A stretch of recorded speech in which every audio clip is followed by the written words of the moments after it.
Good evening, everyone, and thanks for joining us here on News First at 10. I'm Lisa Leiden. Remembering Columbine, that's where we begin tonight.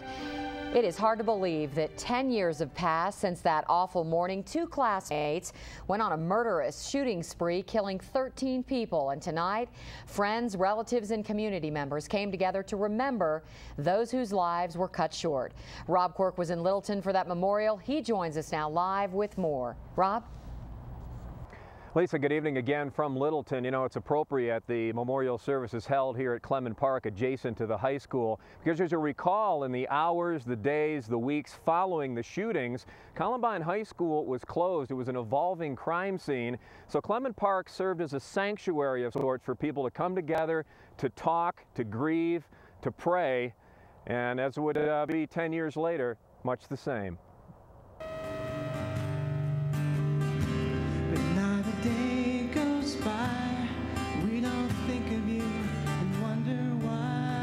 And so we gather together in this sacred and holy place, a place that we call home. We remember, we remember, we remember.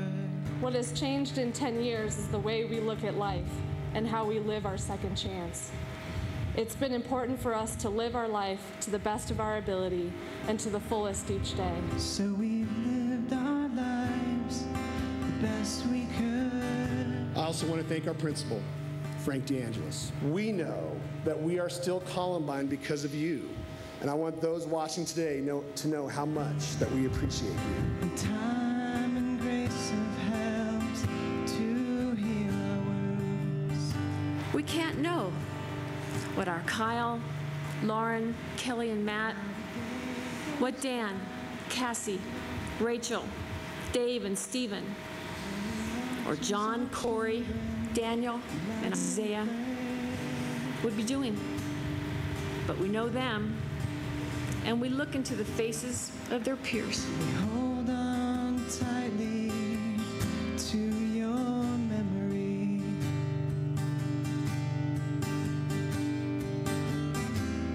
'Cause we know with these lives that we get to lead.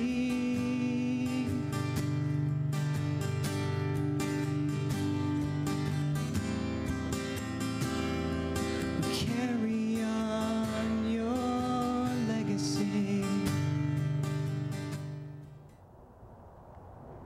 A beautiful service indeed. My thanks to photographer, editor Adam Napick for putting together that beautiful tribute. By the way, in the days leading up to this 10-year anniversary, I was able to kind of look back, thanks to videotape on some of my reporting at the time from this very location. Talking to law enforcement, you heard them talking about protecting our children, making our schools safer. You talked to the young people that had gathered here in Clement Park.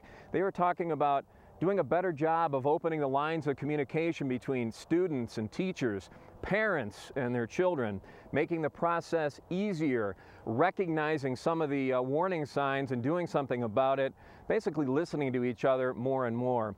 Also, the other overwhelming theme was, of course, is why did this happen? And of course, in the subsequent years, we have many books have been written, studies have been done, a lot of analysis. But the bottom line is that there really is no rhyme or reason these two young men just decided that they were going to kill other people. By the way, I should also mention that in talking to people out here today, it's just incredibly hard to believe that 10 years has gone by. One lady said that it seems like yesterday, but it really also seems like forever. Should also say that also in that 10-year period of time, you know, you put names like Blacksburg, Virginia, and Binghamton, New York, and Jonesboro, Arkansas, also in the same breath as Columbine. And sadly, I think that we are still remembering and we are still hoping that things will change as we move forward. It was a very, very emotional day, and we're glad that we had the opportunity to bring it to you 10 years removed. Again, Lisa, hard to believe that it's been a decade, but what a service it was. It was amazing. What a beautiful tribute. Okay, thanks, Rob.